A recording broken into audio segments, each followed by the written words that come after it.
Hi dear guys, എല്ലാവർക്കും നമസ്കാരം. നമ്മളിന്ന് നോക്കാൻ ഉദ്ദേശിക്കുന്നത് സ്ക്യൂനെസ് എന്ന ചാപ്റ്ററിൽ നമ്മൾ കുറച്ച് കാര്യങ്ങളൊക്കെ മുൻ ക്ലാസ്സുകളിൽ ഡിസ്കസ് ചെയ്തിരുന്നു. അവിടെ നമ്മൾ കാൾ പിയേഴ്സൻ്റെ കോഎഫിഷ്യൻ്റ് ഓഫ് സ്ക്യൂനെസ് ചെയ്യുന്ന വിധം കഴിഞ്ഞ വീഡിയോകളിൽ നമ്മൾ കണ്ടിരുന്നു. ഇന്ന് നമ്മൾ നോക്കാൻ പോകുന്നത് സ്ക്യൂനെസ് തന്നെ രണ്ടാമത്തെ ഇക്വേഷനിൽ, അതായത് ബൗലിയുടെ മെത്തേഡിൽ എങ്ങനെയാണ് സ്ക്യൂനെസ് കണ്ടുപിടിക്കുക, ഇതാണ് നമ്മൾ ഇന്ന് ഡിസ്കസ് ചെയ്യാനായിട്ട് പോകുന്നത്. അപ്പോൾ problems based on Bowley's coefficient of skewness, ബൗലിയുടെ കോഎഫിഷ്യൻ്റ് ഓഫ് സ്ക്യൂനെസ് ആണ് നമ്മൾ ഇന്ന് ഡിസ്കസ് ചെയ്യുന്നത്. അപ്പോൾ സ്ക്യൂനെസ്സിൽ തന്നെ നമ്മൾ കാൾ പിയേഴ്സൻ്റെ കഴിഞ്ഞു, സെക്കൻഡ് വീഡിയോയിലേക്ക് നമ്മൾ കടക്കുകയാണ്. എന്താണ് ഇന്നത്തെ വീഡിയോ? ബൗലീസ് കോഎഫിഷ്യൻ്റ് ഓഫ് സ്ക്യൂനെസ് ആണ്.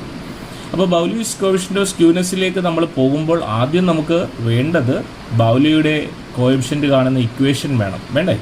അപ്പോൾ Bowley's coefficient of skewness is equal to എന്താ ഇക്വേഷൻ?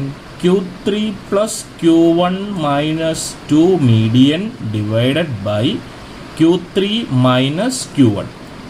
ഒന്നുകൂടെ നോക്കിയ equation, Bowley's coefficient of skewness is equal to, അങ്ങനെ തന്നെ നമ്മൾ പറഞ്ഞു പഠിക്കണം. ഈസ് ഈക്വൽ ടുവിൻ്റെ രണ്ട് ഭാഗത്തുള്ളതും ഒരേ സമയം പറഞ്ഞു വേണം പഠിച്ചു പോകാൻ, അപ്പോഴാണ് ഇക്വേഷൻ ആകുന്നത്. Okay, clear? Skewness, Bowley's coefficient of skewness is equal to Q3 plus Q1 minus 2 median divided by Q3 minus Q1. അപ്പോൾ ഇക്വേഷൻ ഒന്ന് ബൈ ഹാർട്ട് ആക്കി വെച്ചേക്കുക. അപ്പോൾ ഇവിടെ കുറച്ച് ആൾക്കാരൊക്കെ വന്നിട്ടുണ്ട്. ആരൊക്കെയാണ്? Q3 ഉണ്ട്, Q1 ഉണ്ട്, മീഡിയൻ ഉണ്ട്, താഴെയും അത് തന്നെയാണ്. അപ്പോൾ ഈ Q3 എങ്ങനെ കണ്ടുപിടിക്കും, Q1 എങ്ങനെയാണ് നമ്മൾ കണ്ടുപിടിക്കേണ്ടത്, and how to find median, ഇത് 3-4 കാര്യങ്ങൾ നമ്മളൊന്ന് ആദ്യമേ ഒന്ന് ഓർത്തു വെക്കുക. അപ്പോൾ നമുക്കറിയാം നമ്മുടെ ക്വസ്റ്റ്യൻ വരുന്നത് 3 സീരീസുകളിലാണ്. അതിലൊന്നാമത്തെ സീരീസ് ഇൻഡിവിജ്വൽ സീരീസാണ്. അപ്പോൾ ഇൻഡിവിജ്വൽ സീരീസിൽ ഒരു പ്രോബ്ലം നമുക്ക് എങ്ങനെ ചെയ്യുമെന്ന് നമുക്ക് നോക്കാം. അതിക്ക് മുമ്പായിട്ട് ഇൻഡിവിജ്വൽ സീരീസിൽ Q1 എങ്ങനെയാണ്, Q3 എങ്ങനെയാണ്, മീഡിയൻ എങ്ങനെയാണ് കണ്ടുപിടിക്കുന്നതെന്ന് നമുക്ക് നോക്കണ്ടേ?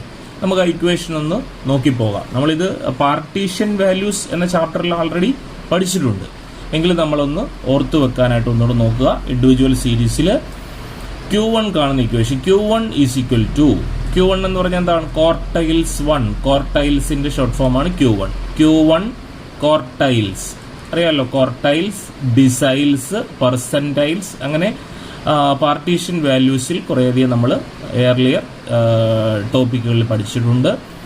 അപ്പോൾ Q1 is equal to, quartile 1 is equal to എന്താ formula? Size of n+1/4th item. എന്താണ് equation? Q1 is equal to size of n+1/4th item. അവിടെ ഓർക്കേണ്ട ഒരു കാര്യം, n എന്ന് പറയുന്ന സ്മോൾ ലെറ്റർ n ആണ്. എന്തുകൊണ്ട് സ്മോൾ ലെറ്റർ n യൂസ് ചെയ്യുന്നു? ഇൻഡിവിജ്വൽ സീരീസിലെ n എന്ന് പറയുന്നത് എന്താണ്? Small letter n number of item ആണ്, എത്ര എണ്ണമുണ്ട് എന്നതിനെ സൂചിപ്പിക്കുന്നതാണ്. ക്ലിയർ ആണല്ലോ? അപ്പോൾ Q1 നമ്മൾ കണ്ടുപിടിക്കണമെങ്കിൽ, ഈ ഇക്വേഷൻ വർക്കൗട്ട് ആകണമെങ്കിൽ നമ്മുടെ ക്വസ്റ്റ്യൻ നമ്മൾ എന്ത് ചെയ്തിരിക്കണം? അസെൻഡിങ് ഓർഡറിൽ എഴുതിയിരിക്കണം. കാര്യം ക്ലിയർ ആണല്ലോ? അപ്പോൾ ക്വസ്റ്റ്യൻ കിട്ടിയാലുടൻ ക്വസ്റ്റ്യൻ അസെൻഡിങ് ഓർഡറിലാണോ എന്ന് നോക്കണം. എന്താ അസെൻഡിങ് ഓർഡർ? അത് ചെറുതിൽ നിന്നും വലുതിലേക്ക് എന്ന രൂപത്തിലേക്ക്, അതല്ലെങ്കിൽ തിരിച്ചാലും മതി. അസെൻഡിങ് അല്ലെങ്കിൽ ഡിസെൻഡിങ് ഓർഡറിലായിരിക്കണം നമ്മുടെ ക്വസ്റ്റ്യൻ നമ്മൾ തയ്യാറാക്കി വെക്കേണ്ടത്. അപ്പോൾ ഒരു ക്വസ്റ്റ്യൻ കിട്ടിയാൽ ഉടനെ എന്ത് ചെയ്തിരിക്കണം? അസെൻഡിങ് ഓർഡറിൽ എഴുതിയിരിക്കണം. ദെൻ Q1 കഴിഞ്ഞാൽ ആര് വേണം? Q3 എങ്ങനെ കണ്ടുപിടിക്കും? Q3 is equal to size of n+1/4 into 3th item. കണ്ടോ, നേരത്തെ സെയിം ഇക്വേഷൻ ഒരു 3 കൂടെ വന്നു. എന്തുകൊണ്ട് 3 വന്നു? Q1 എന്നുള്ളത് എന്തായി? Q3 ആയി. അപ്പോൾ quartiles 3, Q3 is equal to size of n+1/4 into 3th item. Question എന്ത് ചെയ്തിരിക്കണം? അസെൻഡിങ് ഓർഡറിൽ കമ്പൽസറി ആയിട്ട് അല്ലെങ്കിൽ ഡിസെൻഡിങ് ഓർഡറിൽ എഴുതിയിരിക്കണം. ക്ലിയർ ആണല്ലോ? അതിൻ്റെ കൂട്ടത്തിൽ നമ്മൾ മൂന്നാമത്തെ ഇക്വേഷൻ കൂടെ നോക്കി പോകാം. മീഡിയൻ എന്തായിരുന്നു? Median simple, median is equal to size of n+1/4 ആണോ? അല്ല, n+1/2th ഐറ്റം ആണ്. അപ്പോൾ മീഡിയൻ എന്ന് പറയുമ്പോൾ താഴെ ഡിനോമിനേറ്റർ എത്രയാണ്? 2 ആണ്, 2th ഐറ്റം. ക്വാർട്ടൈൽസിലേക്ക് വരുമ്പോൾ അതെന്താവും 4th ഐറ്റം. അപ്പോൾ quartiles divide the data into 4 equal parts. അങ്ങനെയല്ലേ തിയറി നമ്മൾ പഠിച്ചിരിക്കുന്നത്. അപ്പോൾ ക്വാർട്ടൈൽസ് ഡേറ്റയെ 4 ആയിട്ട് ഡിവൈഡ് ചെയ്യുന്നതുകൊണ്ടാണ് ഡിനോമിനേറ്റർ 4. അപ്പോൾ median divide the data into 2 equal parts എന്നാണ്. അതുകൊണ്ട് മീഡിയൻ്റെ ഡിനോമിനേറ്റർ എത്രയാണ്? 2 ആണ് താഴെ വരുന്നത്. ക്ലിയർ ആണല്ലോ. അപ്പോൾ median equation, median is equal to size of n+1/2th item. ഇവിടെയും ക്വസ്റ്റ്യൻ എന്ത് ചെയ്തിരിക്കണം? അസെൻഡിങ് ഓർഡറിൽ ആക്കിയിരിക്കണം. ഓക്കെ. അപ്പോൾ ബൗലിയുടെ ഇക്വേഷൻ വർക്കൗട്ട് ആകണമെങ്കിൽ നമുക്ക് ഇതെല്ലാം ഓർമ്മയിൽ വേണ്ടേ? എന്തായിരുന്നു equation? Skewness is equal to Q3 + Q1 - 2 median divided by Q3 - Q1. Clear ആണല്ലോ. ഇൻഡിവിജ്വൽ സീരീസിലേക്ക് വരുമ്പോൾ Q3 കാണണം. Q3 കാണണമെങ്കിൽ എന്താ വേണ്ടത്? Size of Q3 is equal to size of n+1/4 into 3th item. Question എന്ത് ചെയ്തിരിക്കണം? അസെൻഡിങ് ഓർഡറിലാക്കണം.